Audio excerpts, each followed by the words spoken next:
வணக்கம். அமரர் கல்கியின் பொன்னியின் செல்வன் பாகம் 4 மணிமகுடம் அத்தியாயம் 5 பயங்கர நிலவரை. பிளத்துவாரத்துக்குள் நுழைந்த வந்தியத்தேவன் சில படிகள் இறங்கிச் சென்றான். பிறகு சமத்தரையாக இருந்தது. மிக மிக லேசாக வெளிச்சம் தெரிந்தது. 10-15 அடி சென்றான். ஏதோ வண்டி சக்கரம் சுற்றுவது போல் ஒரு சத்தம் கேட்டது. திடீரென்று இருள் வந்து கவிந்து அவனை விழுங்கி கொண்டது. சம்பந்தமில்லாத காரியத்தில் தலையிடக்கூடாது என்று பலமுறை தீர்மானித்து கொண்டது எண்ணினான். நாம் புறப்பட்ட காரியம் என்ன? எவ்வளவு முக்கியமானது! அதை விடுத்து இப்போது இந்த பாதாள சுரங்க வழியில் பிரவேசித்தோமே. இது எங்கே கொண்டு போய் சேர்க்குமோ என்னமோ. அங்கே என்னென்ன வகை அபாயங்கள் காத்திருக்குமோ. என்ன அறிவீனமான காரியத்தில் இறங்கினோம். நம்முடைய அவசர புத்தி நம்மை விட்டு எப்போது போகப் போகிறது? இந்த எண்ணங்கள் அவன் கால்களின் வேகத்தை குறைத்தன. திரும்பி போய்விடலாம் என்று எண்ணி வந்த வழியே திரும்பினான். படிகள் தட்டுப்பட்டன. ஆனால் மேலே துவாரத்தை காணவில்லை. தடவி தடவி பார்த்தான். பயனில்லை. யாரோ மேலிருந்து துவாரத்தை மூடியிருக்க வேண்டும். வந்தியத்தேவனுக்கு வியர்த்து விறுவிறுத்து விட்டது. மேலும் பரபரப்புடன் மூடப்பட்ட துவாரத்தை திறப்பதற்கு முயன்றான். இதற்குள் எங்கேயோ வெகு வெகு தூரத்தில் யாரோ பேசும் குரல் கேட்பது போல் இருந்தது. வேறு வேறு குரல்கள் கேட்டன. ஒருவேளை அவன் எங்கிருந்து பிளத்வாரத்தில் பிரவேசித்தானோ அந்த ஐயனார் கோவில் வாசலில் மனிதர்கள் பேசும் குரலாகவும் இருக்கலாம். இடும்பன்காரி யாரையோ எதிர்பார்த்துதான் விளக்கு போட்டான். அவர்கள் வந்திருக்கலாம். இது உண்மையாகுமானால் அவன் அச்சமயம் பிளத்வாரத்தை திறக்க வழி கண்டுபிடித்து வெளியேறுதல் பெருந்தவறாக முடியலாம்.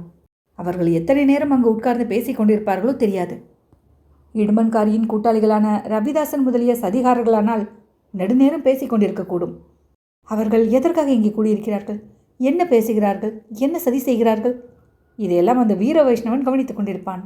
நாம் இங்கே மூச்சு முட்டும்படி உடம்பில் வியர்த்து கொட்டும்படி நின்று காத்திருப்பதை காட்டிலும் மேலே கொஞ்சம் தூரம் போய் பார்ப்பதே நல்லது. துணிந்து இறங்கியது இறங்கியாகிவிட்டது. இந்த சுரங்க வழி எங்கேதான் போகிறது என்று கண்டுபிடிப்பது மேலல்லவா? இவ்வாறு முடிவு கட்டிக்கொண்டு வந்தியத்தேவன் பின்வைத்த காலை மறுபடி முன்வைத்து நடந்து செல்ல தொடங்கினான். கீழே சமதரை என்றாலும் முண்டும் முரடுமாக இருந்தது. பாறையை குடைந்தெடுத்து அந்த பாதாள வழியை அமைத்திருக்க வேண்டும். அந்த வழி எங்கே போய் சேரும் என்பது பற்றி அவன் மனதில் ஒரு உத்தேசம் தோன்றியிருந்தது. அநேகமாக அது கடம்பூர் சம்புவரையர் மாளிகைக்குள் போய் முடிய வேண்டும். அந்த மாளிகையில் எங்கே போய் முடிகிறதோ என்னமோ. ஒருவேளை பொக்கிஷாரையில் முடியலாம், அல்லது அரண்மனை பெண்டிர்கள் வாசம் செய்யும் அந்த புறத்தில் முடியலாம். அரசர்களும் சிற்றரசர்களும் வசிக்கும் அரண்மனைகளிலிருந்து அத்தகைய சுரங்கப்பாதைகள் இருக்கும் என்பது அவன் அறிந்த விஷயந்தான். ஏதாவது பேரபாயம் நேரும் காலங்களில் அரண்மனையிலிருந்து ஓடி தப்பிக்க வேண்டிய சந்தர்ப்பம் நேர்ந்தால் அத்தகைய பாதைகளை உபயோகிப்பார்கள். அரண்மனை பெண்டிரை அப்புறப்படுத்துவது அவசியமாதலால் அத்தகைய பாதைகள் அந்த புறத்தில் சாதாரணமாக முடிவதுண்டு. முக்கியமான பொக்கிஷங்களை எடுத்துக்கொண்டு போவதும் அவசியமாதலால் பொக்கிஷ நிலவரை மூலமாகவும் அந்த வழிகள் போவது வழக்கம். இந்த வழி எங்கே போய் முடிகிறதோ என்னமோ. இடும்பன்காரி இவ்வழியாக வந்து வெளியேறியிருப்பதனால் அநேகமாக பொக்கிஷாரையில்தான் போய் முடியும். பெரிய பழுவேட்டரையரின் பொக்கிஷங்களை அவர் அறியாமல் இளையராணி மூலம் இச்சதிகாரர்கள் சூறையிடுவது போல் சம்புவரையரின் பொக்கிஷத்தையும் கொள்ளையிட திட்டம் போட்டிருக்கிறார்கள் போலும். ஆதித்த கரிகாலரும் மற்றவர்களும் விருந்தாளிகளாக வரவிருக்கும் இந்த சந்தர்ப்பத்தில் இவர்கள் இம்மாதிரியான காரியங்களில் பிரவேசிப்பதன் காரணம் என்ன? ஒருவேளை வேறு நோக்கம் ஏதேனும் இருக்க முடியுமா? திருப்புறம்பயம் பள்ளிப்படை காட்டில் பார்த்ததும் கேட்டதும் வந்தியத்தேவனுக்கு நினைவு வந்தன. பழுவூராணியிடம் இருந்த மீன் அடையாளம் பொறித்த நீண்ட வாள் அவன் மணக்கண் முன்னே வந்து ஒரு கணம் ஜொலித்தது. வந்தியத்தேவனுக்கு உடம்பு சிலிர்த்தது. பொக்கிஷத்தை கொள்ளையிடுவதை காட்டிலும் இன்னும் பயங்கரமான நோக்கம் இவர்கள் வைத்திருந்தாலும் வைத்திருக்கலாம். இந்த வழி எங்கே போகிறது என்பதை நிச்சயமாக தெரிந்து கொண்டால் அவர்களுடைய கொடிய நோக்கம் நிறைவேறாமல் தடுப்பதற்கு பயன்பட்டாலும் படலாம்.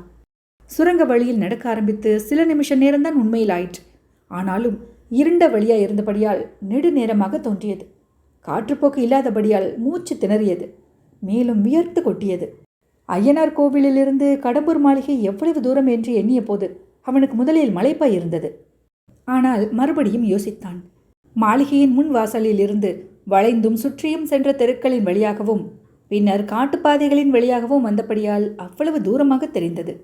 அரண்மனையின் பின்பகுதியிலிருந்து நேர் வழியாக வந்தால் ஐயனார் கோவில் அவ்வளவு தூரத்தில் இராது. வெளியிலிருந்து அம்பு விட்டால் போய் விழக்கூடிய தூரம்தான் இருக்கும். அது உண்மையானால் இதற்குள் அரண்மனை வெளிமதிலே அவன் நெருங்கி வந்திருக்க வேண்டும். ஆம், அப்படித்தான்.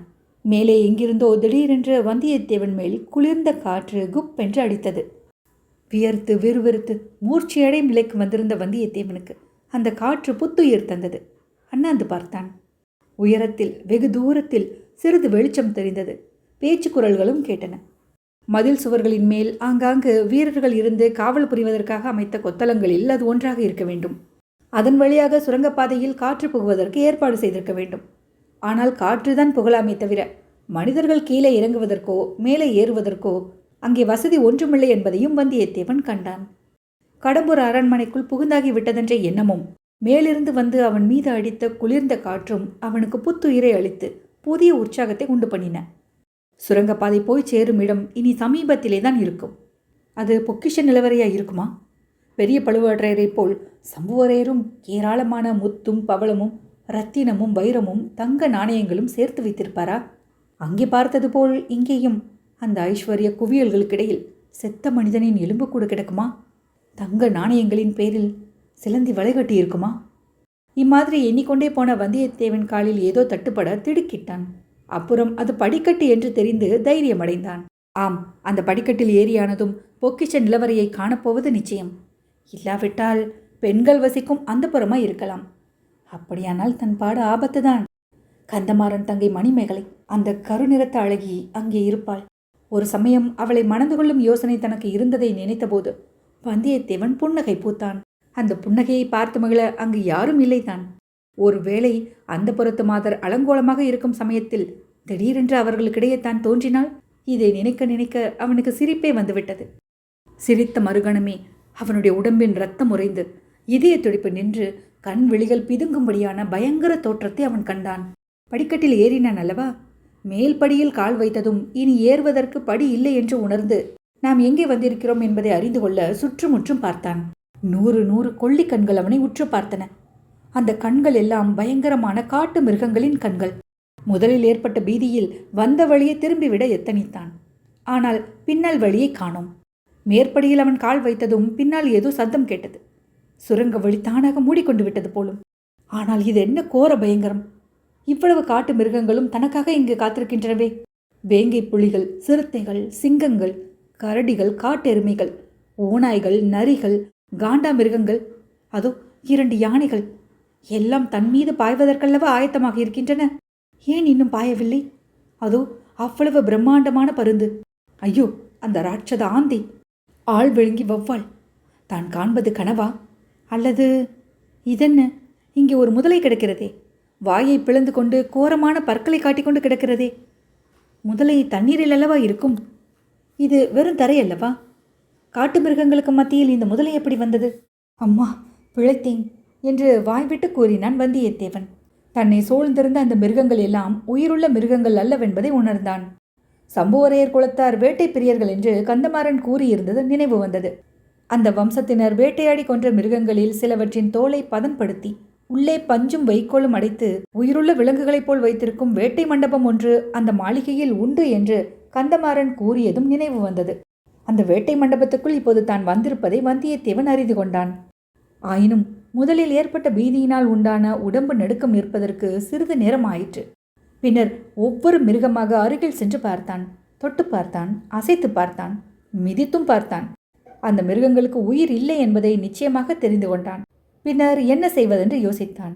வந்த வழி தானாக மூடிக்கொண்டு விட்டது. அதை மறுபடியும் கண்டுபிடித்து கொண்டு வந்த வழியே செல்வதா?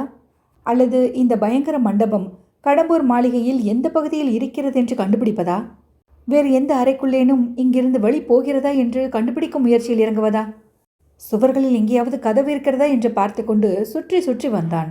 வெளிப்படையாக தெரியும் கதவு ஒன்றுமில்லை. சுவர்களை எல்லாம் தொட்டு பார்த்து கொண்டும் தட்டி பார்த்து கொண்டும் வந்தான். ஒன்றும் பயன்படவில்லை. நேரமாக ஆக வந்தியத்தேவனுக்கு கோபம் அதிகமாகி வந்தது. இந்த அனாவசியமான காரியத்தில் பிரவேசித்து இப்படி வந்து மாட்டிக்கொண்டோமே என்று ஆத்திரமாக வந்தது. சுவர்களின் ஓரமாக சுற்றி வந்து கொண்டிருந்த போது ஓரிடத்தில் ஓர் யானையின் முகம் துதிக்கையுடனும் தந்தங்களுடனும் சுவரோடு சேர்த்து பொருத்தப்பட்டிருப்பதை பார்த்தான்.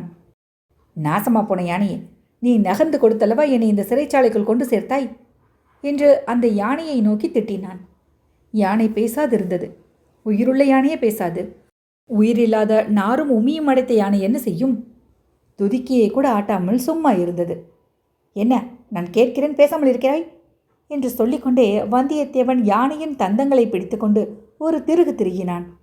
அடுத்த வினாடியில் அந்த மாயாஜாலம் நடந்தது. தந்தத்தை திருகியதும் சுவரோடு ஒட்டியிருந்த யானையின் காது அசைந்தது. அசைந்தது மட்டுமல்ல, மடங்கி நகர்ந்து கொடுத்தது. அங்கே சுவரில் ஒரு பெரிய துவாரம் தெரிந்தது. அடங்கா வியப்புடன் வந்தியத்தேவன் அந்த துவாரத்துக்கு அருகில் முகத்தை நீட்டி எட்டி பார்த்தான். பார்த்த இடத்தில் ஒரு பெண்ணின் முகம் தெரிந்தது. அது ஓர் இளம் பெண்ணின் முகம். கரிய நிறத்து அழகிய பெண்ணின் முகம். அந்த முகத்தில் இருந்த பெரிய கண்கள் இரண்டும் விரிந்து விழித்து கொண்டிருந்தன. ஆச்சரியம், ஆச்சரியம்! அந்த பெண்ணின் முகத்துக்கு அருகில் வந்தியத்தேவன் தன்னுடைய முகத்தையும் கண்டான். ஒரு பெண்ணுக்கு அவள் காதலன் முத்தம் கொடுக்க எத்தனித்தாள் எப்படி முகத்தை அருகில் கொண்டு போவானோ, அந்த நிலையில் வந்தியத்தேவன் தன் முகத்தையும் அந்த பெண்ணின் முகத்தையும் பார்த்தான். ஏற்கனவே அகன்று விழித்து கொண்டிருந்த அப்பெண்ணின் கண்கள் இப்போது இன்னும் அகலமாக விரிந்து சொல்ல முடியாத வியப்பை காட்டின. வியப்புடன் சிறிது பயமும் அப்பார்வையில் பிரதிபலித்தது. ஒரு கணம் அந்த பெண் முகம் அப்படி பார்த்து கொண்டிருந்தது. அடுத்த கணம் அவள் தன் செக்கச் சிவந்த இதழ்களை குவித்து கூ என்று சத்தமிட்டாள். வந்தியத்தேவனை திடீரென்று திகில் பற்றி கொண்டது. அந்த திகிலில் யானை தந்தத்திலிருந்து தன்னுடைய கைகளை எடுத்தான். அடுத்த கணத்தில் யானை யானையாகவும் சுவர் சுவராகவும் நின்றது. துவாரத்தையும் காணும், பெண்ணையும் காணும். சில்வண்டுகள் ரீங்காரம் செய்வது போல் காதை துளைத்த கூ என்ற அந்த பெண்ணின் குரலும் கேட்கவில்லை. வந்தியத்தேவனுடைய நெஞ்சு படபடப்பு அடங்க சிறிது நேரம் ஆயிற்று. தான் கண்ட தோற்றத்தை பற்றி அவன் சிந்தனையில் ஆழ்ந்தான். அத்தியாயம் 5 நிறைவுற்றது.